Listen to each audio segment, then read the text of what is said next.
Hey there, it's Derek from Pacific Coast Auto in Japan, and this is a Mitsubishi Legnum VR-4 from 1997. This is the 2.5 liter twin turbo four-wheel drive station wagon based on the Mitsubishi Galant, and kind of shares roots with the rally cars. You know, the Galant VR-4 was the original Mitsubishi rally car before the Lancer Evolutions. This one, you know, at this time they didn't have a Lancer Evolution wagon. They fixed that with the Evo 9, and the Evo 9 wagons are huge money now. Like, you're looking $30,000, sometimes a little bit more. These Legnums, a lot better of a deal. This one here's an auto. You can get them in manual too. The autos have a select your gear function on them. We're just going to take a look at the condition of this one. It was bought from auction. This one's going to France. Condition of it, pretty good. It is an older vehicle, 24 years old now. A little bit surprised they didn't put the 2-liter Evo engine into this, but the 2.5 liter twin turbo puts out the same power at 280 horsepower. It's probably a little bit more powerful than advertised. This was at the time where Japanese manufacturers really wanted to make sure that they fit under 280 horsepower, and a twin turbo 2.5 liter V6 should be able to make a lot more power than just the 280. So I suspect they're just joking a bit, maybe 300 or a little bit more. Okay, it has a cool looking engine, obviously V6, kind of similar to a GTO, I suppose, but then the turbo piping here, each one of these comes from one of the turbos, meets here in the T here, goes down, and then this one has an aftermarket front mount. Now typically the intercooler does go here, but this is a bigger one, and then comes up to an aftermarket pipe here. Now the front mount is Greddy. This pipe here is not Greddy. I'm not sure why they went with a not from the same kit kind of style. And then the intake, the same pipe there, or whichever company is that makes that. Front strut tower brace, something that you really should have on this car because it's going to be a floppy chassis, has gone missing. It looks like the original one used to be there. This one here is adjustable suspension. You can lower it if you want. At the current height, it looks a little bit high for me, but I guess it depends on where you're living and how crazy your roads are. Front overhang is actually pretty long on these. But love those wheels, the WRC wheels. I say that like I know, but I actually didn't know. I just read it on the side. WRC Tarmac Evo by NK. And cool big painted calipers, slotted brakes. I believe that the slotted brakes, that's the original size of the disc. The calipers are the original calipers, I believe. Okay, so the coolant, we're looking really good. Oil, we're also looking really good. Kind of want to change those every time you import a car, just cause. And timing belt changed in 2010 at 95,000 kilometers. And if you look just to the side of that, you'll find what Mitsubishi is famous for, rust. And it is on the strut tower there, and on the strut tower here. Unlike Nissan's strut towers, this is a lot easier to fix though. And so, thank you Mitsubishi for not handicapping your car's skyline. Let's close the hood here.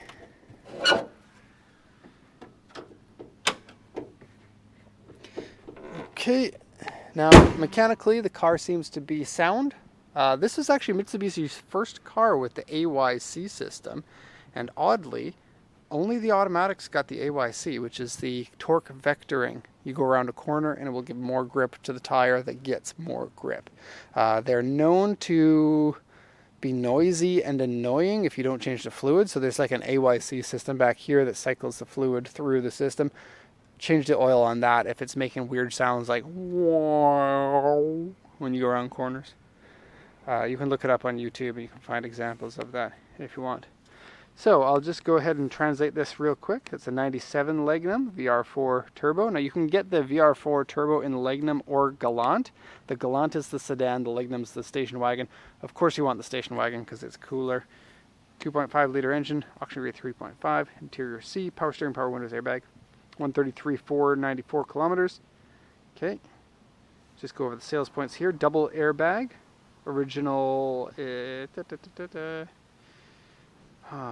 Original Nardi steering wheel. Aftermarket suspension, aftermarket wheels, aftermarket exhaust, front Recaro seats ×2. Now this is kind of fun. They're aftermarket Recaro seats, but they also have seat covers on them. So I'm not sure exactly like what's going on here. They're just the standard Recaro aftermarket seats that you see in 100 cars. Like the original ones for the Celica had them, the Hilux trucks had them, Mark III Supra had them. You can have a look here if you want a little bit, that material. But they have seat covers on them, which is kind of neat. Now I don't really know the seats that came in these, but they weren't the Evo seats, and so they weren't that aggressive. Okay, aftermarket intercooler, aftermarket intake, leather seat covers, and a TCC, which I don't know, but probably something traction control related. The report here, it says audio and console parts missing. Kind of a big problem in this car. I'll show you when we get to the interior. Left side electric door mirror doesn't work. And it's noisy too when you press the button. Interior dirty and scratched. It's really not so bad. Engine oil minor leak. That's kind of oil sweats is maybe a term you could use for that. Door mirror and wheels scratched. Yeah, one of the wheels is pretty scratched up. I think the right rear. Rear spoiler removed, leaving holes. And yeah, it's missing kind of like a big-ish wing that these typically have from factory. But then you get to put your own wing on it, which is really cool.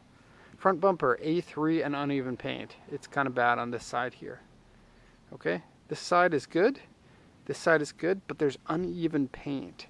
Now, uneven paint means it doesn't match with the surrounding paint. And needs to be repainted in order to fix it. Okay. Now, scratches and dents, not much, just that uneven paint. Now, red's a color that fades pretty quickly, and especially when Mitsubishi was the person that was painting it, as if Mitsubishi is a person. If Mitsubishi was the company that painted your car, it's going to fade after 10 years if it's red. This one, probably the repaint was due to the paint going bad. Repaint it. The paint looks good, except for the areas that are bad. So I'll point those out once I go around it again. You might be able to notice some of it right now. I know I am, but I also have real life eyes, not looking through a TV screen. I actually have never seen one of these without the rear spoiler. I quite like the look of that without it, but it does have some holes for where the spoiler was supposed to be and kind of some messed up paint because there's like a gasket seal. What's this little guy? Where you going, homeboy? I'm going to the park. Oh, have fun. The wheels are kind of the perfect wheels for the Legnum. And this looks really good in red. The red with the white wheels. It's really cool. Okay, so let's look at damages and things to look at. So, headlights. Oh, and it's kind of fun. Take a look. That's like the more modern Mitsubishi face. This is where it came from. The one where it has the big mouth. It hasn't gotten there yet, but it's on its way. And the headlights that are tilted inward. It's cool. And it's a very highly wrapped around headlight. Take a look at that. Now these headlights are faded into yellow, which is kind of sucky. Also a number of rock chips on the hood. I think this guy used to drive fast all the time because there's a radar detector in there and there are a lot of rock chips on the front end there. This is the original front bumper. Here's the uneven paint with the A3. You can see big scratches there, and it's basically been spray painted, like tape here and spray paint. Didn't really care enough about it, I guess. You can sort of see the front mount in there. This plastic grate there hides it a bit. If you wanted to show it off more, you can get a thinner grate if you wanted. You can really see how bad the headlight is when you come around here. And look at how much of the headlight you can see from the front of the car. It's kind of cool. And fog lights, also cool. And WRC Tarmac Evo. Let's see, I don't know what brand that is, but it's white. So, I don't know, maybe somebody knows. Oh, I can see it is Rally Art, so adjustable suspension from the factory. Cool. I wonder if you can adjust the height on them. You probably can, but I'm not sure. Rally art. Okay, let's take a look at the bad paint. So there are some scratches, like there's a scratch here, there's a rock chip here. This mirror case has a ton of like touch-up paint and scratches on it. More touch-up paint here from some rock chips. Plenty of scratches in this area here. Mitsubishi paint tends to be a little bit on the thin side, and so they can accumulate scratches quickly. Okay. Let's see. So here's an example of the bad paint. Now they called it a W2 uneven paint. Let me just zoom in and get a focus. So I can hear a car coming. Let's hide my butt from the car. Whoop.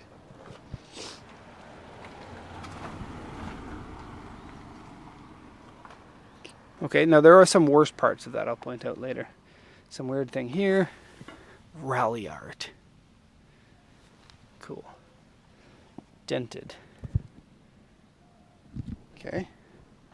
Hole, hole, hole, hole, hole, and like you can see the area where the rubber used to be on there.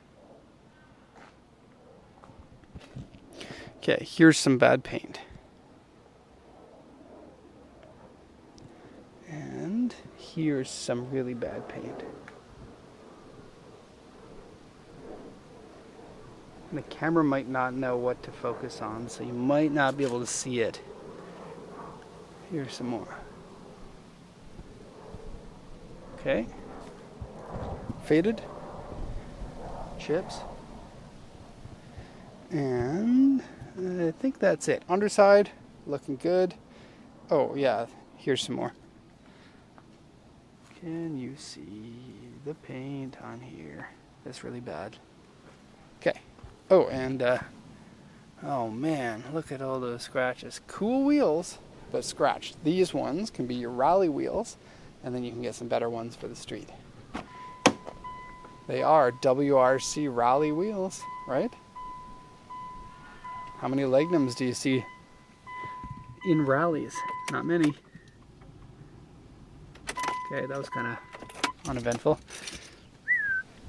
Okay, interior, I'd say it's about Evo quality, maybe a little bit higher.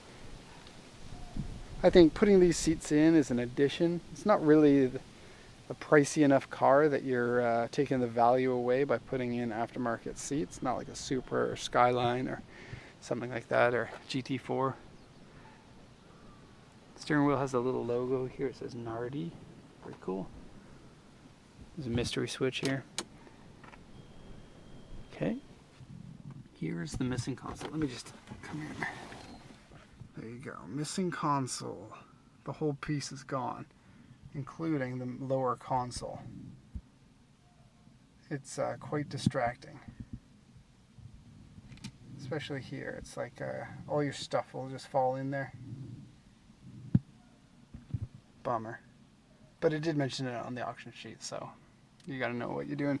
Something like that will lower the price of the car, most likely. And so you get it for a lower price. Look at this. Covers for your visors. For those people who are like, I love my visors, man, but they're not red. And every time I touch them, it doesn't feel like leather. Okay, so how does it work as a station wagon? Oh, about the same as a Subaru Legacy. Prices for these, probably about the same as the Legacy.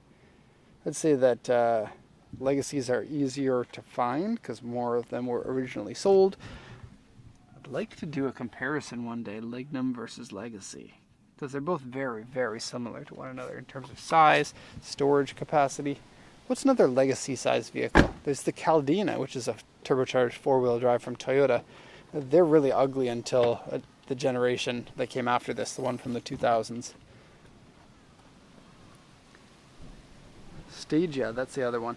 Much more nimble than a Stagia. Stagias are beasts. They have the cool RB25 engines, but they're just so heavy. And I think there's something with the gearing too. They just feel sluggish to me. I'm thirsty. Thirsty girl. You can really see those. Like, okay. We're done. End of the video. Click away, find something else to watch. Oh, I don't know if that one's going on the channel. That's the next one I'm shooting today. Cool. Battle. Legnum versus Impreza. Impreza will win for sure. Legnum will fit more people. Well, the same amount of people, but you can stick some in the trunk. Easier than this one. This one, you can't put people in the trunk and then go rallying. This one you could. Okay, end of video.